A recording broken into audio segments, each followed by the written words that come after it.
नमस्कार दोस्तों, इससे पहले कि हम आज के इस इंटरेस्टिंग टॉपिक को डिस्कस करें, मेरी ना आपसे एक रिक्वेस्ट है। जल्दी से कमेंट करके बता दीजिए कि सबसे पहला स्टॉक आपने कौन सा खरीदा था, आपका पहला इन्वेस्टमेंट कौन सा था। और अगर आपने इन्वेस्टमेंट शुरू नहीं की है तो जब आप शुरू करेंगे तो पहला स्टॉक कौन सा खरीदेंगे।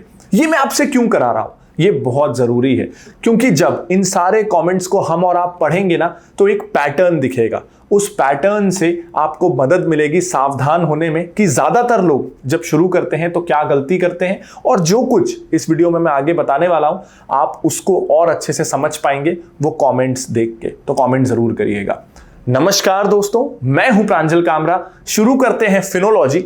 जानते हैं कि आपको पहले 1 लाख रुपए या पहले 50,000 रुपए या पहले 20,000 रुपए कैसे इन्वेस्ट करने चाहिए, कैसे अपनी पहली इन्वेस्टमेंट के लिए आपको सही स्टॉक्स ढूंढने चाहिए। हम कितना ये सोचते हैं ना कि मेरे पास कोई अच्छा शेयर मुझे मिल जाए, मैं इन्वेस्टिंग शुरुआत कर रहा हूं, मुझे कोई मल्टी बैगर मिल जाए, मेरे पास ज्यादा पैसे नहीं है तो कोई ऐसा शेयर मिल जाए जो मेरे पैसे को डबल कर दे। हम सारा फोकस लगाते हैं कहीं से कुछ अच्छे शेयर्स मुझे मिल जाएं जो मेरे पैसे को डबल कर दें, और हम इस खोज में घंटों बिता देते हैं। जबकि सच्चाई ये है कि अगर आप 1000 करोड़ से ऊपर की कंपनियों को देखें तो उनमें से मोस्ट ऑफ द कंपनीज ना डिसेंट हैं। कुछ बहुत अच्छी हैं, कुछ ठीक ठाक हैं, कुछ खराब भी हैं, लेकिन ज्यादातर ऐसी हैं जो खराब कंपनीज नहीं है।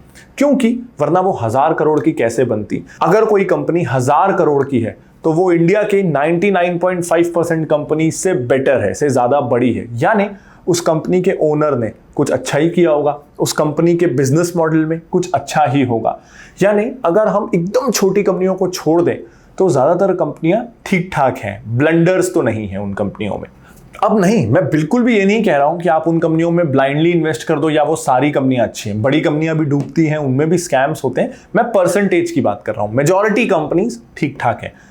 मैं ये भी नहीं कह रहा कि आप उसमें ब्लाइंडली इन्वेस्ट करो, लेकिन मैं आपको ये बोल रहा हूं कि एज बिगनर्स जो सबसे पहली चीज आपको करनी है ना वो ये कि सिर्फ नेक्स्ट मल्टी बैगर ढूंढने में कुछ हिडन मुझे कुछ मिल जाए, कुछ ऐसा मिल जाए जो किसी को नहीं पता और जो 1 साल में 10 गुना हो जाए। कोई दुनिया बदलने वाली, कोई ईवी स्टॉक, कोई बिटकॉइन क्रिप्टो करेंसी वाला स्टॉक, कोई फ्यूचर स्पेस में जाने वाला स्टॉक, ऐसा कुछ रेवोल्यूशनरी मुझे मिल जाए।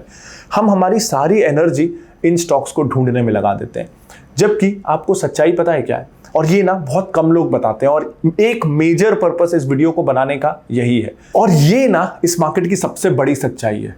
आपको स्टॉक मार्केट में सक्सेसफुल होने के लिए बेस्ट स्टॉक्स नहीं ढूंढने हैं, ये आपको कोई बोलेगा नहीं, लेकिन सच्चाई यही है। आपको बेस्ट इन्वेस्टर बनने के लिए बेस्ट स्टॉक्स नहीं ढूंढने हैं जो सबसे ज्यादा रिटर्न दें, जो सबसे ज्यादा मल्टी बैगर हो जाएं। स्टॉक पिकिंग जो है ना वो इन्वेस्टिंग का सबसे इंपॉर्टेंट कंसेप्ट नहीं है।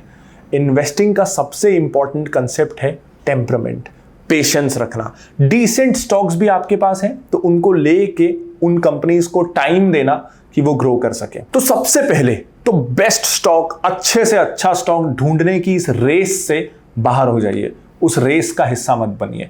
आपको ना एक अबव एवरेज स्टॉक ढूंढना है जिसमें कुछ बहुत बड़ी गड़बड़ियां ना हो, जिसका बिजनेस खतरे में ना हो, जो अच्छी रेप्यूटेड कंपनी हो। इसके बाद आता है कि आप उस कंपनी को कितने समय तक होल्ड कर सकते हैं। क्या जब प्राइस गिरे, जैसे पिछले साल कोविड जब आ रहा था इस देश में, तब खूब सारे स्टॉक्स के प्राइसेस गिर रहे थे, तब क्या आप और उस कंपनी में पैसा डाल पाते हैं या गिरने से घबरा के निकल जाते हैं। तो कब आप कितना पैसा लगा रहे हैं और अबव एवरेज कंपनी में लगा रहे हैं, आप कितना सेव कर रहे हैं। हर महीने आप शायद 500,000 रुपए और बचा लीजिए और उस अबव एवरेज कंपनी में और डाल दीजिए। तो इट्स अबाउट कि आप मार्केट में कितना पैसा लगा रहे हैं और उस पैसे को कितना टाइम दे रहे हैं। बेस्ट इन्वेस्टर्स ये चीज अच्छे से करते हैं। अब ये सुनने में थोड़ा थ्योरेटिकल लग सकता है, लेकिन मैं आपको प्रैक्टिकल एग्जांपल्स के साथ बताता हूं। सबसे जरूरी ये है कि आप उन कंपनीज में निवेश करें जिनको आप जानते हैं। मैं अपना एग्जांपल लेता हूं। मैंने बहुत सारा पैसा CDSL और बॉम्बे स्टॉक एक्सचेंज में लगाया था। क्यों? क्योंकि मैं स्टॉक मार्केट से रिलेटेड वीडियोस बनाता हूं। फिनोलॉजी जो हमारा वेंचर है वो स्टॉक मार्केट के प्रोडक्ट्स ऑफर करता है, तो मुझे इस इंडस्ट्री में अगर ग्रोथ आती है तो अपनी आंखों से सामने दिखती है। ऐसे में मुझे पता है कि अगर ज्यादा लोग इस मार्केट में आएंगे तो वो डीमैट अकाउंट खुलवाएंगे, डीमैट अकाउंट खुलवाएंगे तो CDSL को फायदा होगा। अब ये कोई बहुत इंटेलिजेंट सोच नहीं है, मैंने कुछ बहुत इंटेलिजेंट इनोवेटिव नहीं कर दिया। चीजों को सिंपल रखना बहुत जरूरी है। अगेन, ये स्टॉक रिकमेंडेशंस नहीं है। CDSL 250, 300 से 1200, 1300 के भाव पे जा चुका है, तो अब इस लेवल पे तो मुझे महंगा लगता है। तो ये कोई रिकमेंडेशन BSE या CDSL नहीं है, मैं बस एग्जांपल्स दे रहा हूं कि इन्वेस्टिंग में आपको कुछ एक्स्ट्रा ऑर्डिनरी नहीं करना है, चीज़ों को सिंपल रखना है। ज़्यादा इंटेलिजेंट बनने की कोशिश किसी को भी नहीं करनी चाहिए, ज़्यादा सिंप्लिसिटी लाने की कोशिश करनी चाहिए। उन कंपनियों में निवेश करिए ना जिनके बारे में आपको यह पता है कि अगले 10 साल भी ये ठीक ठाक चलती रहेंगी। ऐसी अगर आपने 10 कंपनियां ढूंढ ली ना, तो उसमें से 2-3 अपने आप मल्टीबैगर हो जाएगी। आप मल्टीबैगर ढूंढ नहीं सकते, आप अच्छी कंपनी ढूंढ सकते हैं। तो ना इन्वेस्टिंग में एक बहुत ज़रूरी कंसेप्ट ये है कि कंट्रोलेबल्स को कंट्रोल करिए, अनकंट्रोलेबल्स को भूल जाइए। जो चीज़ आपके कंट्रोल में है उसको आप कितने अच्छे से कंट्रोल करते हो। जैसे क्या कोई स्टॉक का मल्टीबैगर होना आपके हाथ में है? नहीं। एक अबव एवरेज अच्छी कंपनी ढूंढना आपके हाथ में है। ये आप कैसे करेंगे, इस पे मैंने ये वीडियो बनाया था कि आप अच्छे स्टॉक्स कैसे ढूंढ सकते हैं, तो इस वीडियो को जरूर देख लीजिएगा। लेकिन आज हम ब्रॉडली माइंडसेट की बात कर रहे हैं। दूसरा, कौन से शेयर का भाव कब बढ़ेगा यह आपके हाथ में नहीं है, लेकिन 10 शेयर्स 15 शेयर्स का पोर्टफोलियो बना के रखना यह आपके हाथ में है। तो आप 10-15 अच्छे शेयर ले लीजिए, 1-2 अपने आप बढ़ते रहेंगे। लेकिन जब हम बिगिनर होते हैं ना, हम अनकंट्रोलेबल्स पे ज़्यादा फोकस करते हैं। कौन सा शेयर न्यूज़ में ज़्यादा है, मेरे दोस्त कौन सा शेयर खरीद रहे हैं, IPO में सब लोग कमा रहे हैं, तो हम हमेशा भीड़ के पीछे भागते हैं। जबकि सच्चाई ये है कि जब तक आप तक वो न्यूज़ पहुंचती है ना कि ये सेक्टर अच्छा कर रहा है, IPOs बहुत अच्छा कर रहे हैं, तब तक वो न्यूज़ ऑलरेडी बहुत पुरानी हो चुकी रहती है। कोई भी न्यूज़ को आप तक पहुंचाया इसलिए गया है कि अब जो स्मार्ट मनी है, जो एक्सपीरियंस्ड इन्वेस्टर्स हैं, वो चाहते हैं कि वो न्यूज़ आप तक पहुंचे। हमेशा ये होता है कि कुछ लोग मार्केट में पैसा कमाते हैं और ज़्यादातर लोग लॉस करते हैं। तो आपको हमेशा ये ध्यान रखना है कि जब आप नए हैं तो आपको ये ध्यान रखना है कि आप नए लोगों जैसा ना सोचें। जैसे मार्केट में घुसते साथ ही आपने 2-4 वीडियोस देख लिए, कहीं मैगजीन पढ़ ली, कोई न्यूज़ चैनल देख लिया और आपको लगता है कि मेरे को 2 मल्टीबैगर्स मिल गए जो फ्यूचर में बहुत अच्छा रिटर्न देंगे। तो ज़रा सोचिए वो स्टॉक्स आपको ही क्यों मिले, क्योंकि मार्केट ने उन स्टॉक्स को आप तक पहुंचाया, आपको मिले नहीं, उन स्टॉक्स को आप तक पहुंचाया गया है। और सारे बिगनर्स उस स्टॉक पे एक्ट करेंगे, तो आपको उन स्टॉक्स पे एक्ट नहीं करना है, क्योंकि ज़्यादातर बिगनर्स पैसा नहीं कमाते। तो अगर आप भी बिगनर्स की तरह चीज़ें करेंगे तो आप भी पैसा नहीं कमाएंगे। तो पूछिए खुद से कि क्या आप भी वही कर रहे हैं जो बाकी बिगनर्स कर रहे होंगे, बाकी लोग जो स्टॉक मार्केट में आ रहे हैं, क्या वो भी वही कर रहे होंगे जो आप कर रहे हैं? अगर आपका जवाब हाँ है तो उस चीज़ को मत करिए, कुछ और करिए। और जैसा मैंने कहा, अपनी सर्कल ऑफ कॉम्पिटेंस से कभी मत निकलिए। उन्हीं कंपनियों में निवेश करिए जिन कंपनियों को आप जानते हैं। जैसे मैंने BSE CDSL में निवेश क्यों किया था? क्योंकि मैं इन कंपनीज को जानता था। मैंने कितनी भी रैली आ गई, एक भी स्पेशलिटी केमिकल कंपनी में इन्वेस्ट नहीं किया। मेरे पास एक फार्मा कंपनी थी, इसके अलावा कोविड कितना भी आया, मैंने फार्मा कंपनीज में इन्वेस्ट नहीं किया, क्योंकि इन 2 सेक्टर्स को मैं नहीं समझता।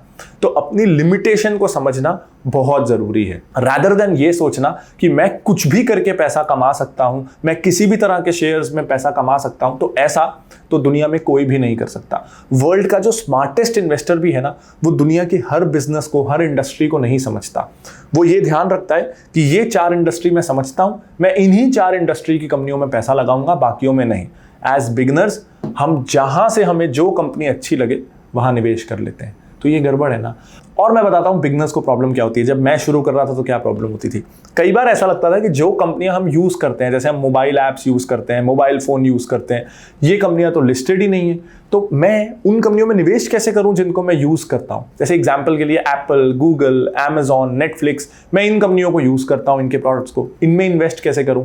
तो IND मनी ऐप के थ्रू ना आप US स्टॉक्स में भी इन्वेस्ट कर सकते हो। तो ये ऐप आपको हेल्प करता है उन शेयर्स में इन्वेस्ट करने में जो आपके सर्कल ऑफ कॉम्पिटेंस में हो। अच्छी बात यह है कि इसमें अकाउंट ओपनिंग फीस बिल्कुल ही जीरो है। जब आप US स्टॉक्स में खरीदते बेचते हैं तो इसमें ब्रोकरेज भी बिल्कुल जीरो लगता है। और जब आप अपने बैंक से US स्टॉक्स अकाउंट में फंड ट्रांसफर करते हैं, वो फंड ट्रांसफर फी भी अगेन जीरो है। और आप फ्रैक्शनल शेयर्स भी खरीद सकते हैं, यानी अगर एक शेयर 10,000 रुपए का है और आपके पास तो 10-20 हज़ार रुपए ही है, तो आप उस शेयर का छोटा सा हिस्सा भी खरीद सकते हैं। पूरा एक शेयर 10,000 रुपए का खरीदना है ऐसा जरूरी नहीं है। और हाँ, IND मनी ऐप में आपको कोई पेपर वर्क भी नहीं करना है US स्टॉक्स में इन्वेस्ट करने के लिए। इस ऐप का लिंक आपको इस वीडियो के डिस्क्रिप्शन में मिल जाएगा। एक लास्ट और इंपॉर्टेंट चीज़ जो मैं आपसे डिस्कस करना चाहता था कि एज बिगिनर्स कई बार हम एसेट एलोकेशन के रूल्स को भूल जाते हैं। हमको 2 बहुत अच्छी कंपनियां मिल गई जिस पे हमको बहुत विश्वास है और हम सारा पैसा उसमें लगा देते हैं। कॉन्फिडेंस होना अच्छी बात है, लेकिन ये केयरलेसनेस है। दुनिया के बेस्ट इन्वेस्टर्स भी कम से कम अपनी पोर्टफोलियो में 8-10 स्टॉक्स रखते हैं, क्योंकि वो इस बात को एक्सेप्ट करते हैं कि वो गलत हो सकते हैं। तो एज बिगिनर्स मेरी और आपकी तो चांसेस गलत होने की ज़्यादा है ना, तो हमको तो उससे ज़्यादा डाइवर्सिफाई करना चाहिए। तो चाहे आप कितने भी श्योर हो किसी स्टॉक को लेकर, चाहे कितने भी श्योर, एक स्टॉक में अपने टोटल पैसे का 10% से ऊपर बिल्कुल मत लगाइए। और एक कड़वी सच्चाई में और बता दूं, एज बिगिनर्स आपको लॉस होगा, लेकिन वो लॉस से घबराना नहीं है, वो ट्यूशन फीस है। हम जब भी कुछ पहली बार करते हैं, साइकिल चलाते हैं तो गिरते हैं, स्विमिंग करते हैं तो डूबने को होते हैं, कोई हमको बचाता है, दौड़ने की कोशिश करते हैं तो गिरते हैं। तो स्टॉक मार्केट में भी ये भी दुनिया की बाकी चीज़ों जैसे ही है। जब आप इसमें शुरुआत करेंगे तो गलतियां भी करेंगे, और यहाँ पे गलतियां फाइनेंशियल होती हैं तो थोड़ी खटकती हैं कि नुकसान हो गया, लेकिन वो ट्यूशन फीस है।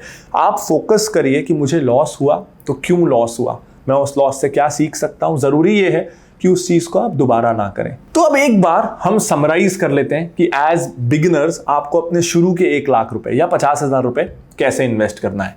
पहला, उन्हीं स्टॉक्स में इन्वेस्ट करना है जिन कंपनियों को आप जानते हैं या जिनको आप यूज करते हैं।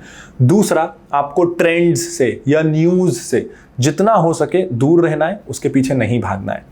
तीसरा, आपको सिर्फ स्टॉक्स और अच्छे स्टॉक्स पे फोकस नहीं करना है, आपको इस बात का ध्यान रखना है कि मैं कैसे 500 रुपए और बचा के इन कंपनी में डाल सकूं, मैं कैसे और ज्यादा टाइम तक इन्वेस्टेड रह सकूं, ज्यादा छेड़छाड़ ना करूं, बार बार अपनी पोर्टफोलियो में प्रॉफिट एंड लॉस ना देखूं। चौथा, आपको इस बात का ध्यान रखना है कि अगर लॉस हो भी रहा है तो उससे मूव ऑन करना है, सीखना है और मूव ऑन करना है, और ये एक्सेप्ट करना है कि एज अ बिगिनर मुझसे गलतियां होंगी, लेकिन कोई बात नहीं, मैं सीखने पे ध्यान देता हूं। पांचवा, चाहे कितना भी आपको कॉन्फिडेंस आ जाए, आपको ये ध्यान रखना है कि एक स्टॉक में आप 10% से ज्यादा पैसा नहीं लगाएंगे।